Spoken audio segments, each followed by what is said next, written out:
Ona görə də orada kişiyə qadın veriləcək, qadına kişi veriləcək, birinə huri, digərinə nuri veriləcək anlayışı doğru deyil. Değerli xalqımız, yenidən hər birinizi xoş gördük. Əssəlamu aleykum, sizi salamlayıram. Deməli, biz Elşad Mirinin Quran-ı Kərimlə olan istehzalarını, onu hörmətdən salmasını sizə çatdırmaqda davam edirik və diqqət eləsəz, dəyərli xalqımız, cəmaatımız, hər bir şeyi Allahın kəlamından getiririk.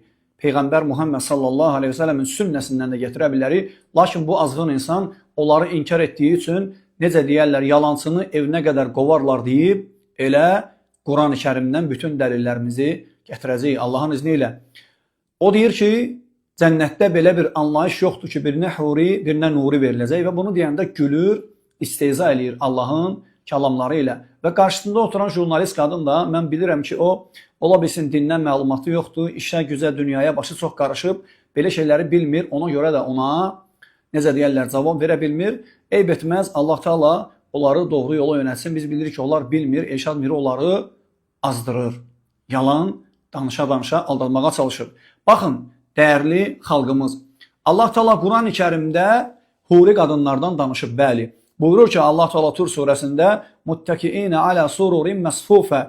Onlar, yəni möminlər səf-səf düzülmüş taxtlar üzərində dirsəklənəcəklər. Və zəvvəcnəhum bihurin ayn. Biz onları iri qara gözlü hurilərlə evləndirəcəyik. Bu birinci ayə. Allah Teala zəvvəcə feilin verir. Baxarsınız, lüğətlərdə və ya qrammatika kitablarında zəvvəcə nə deməkdir? Evləndirməkdir mənası. Baxın, süni intellekt dövrüdür.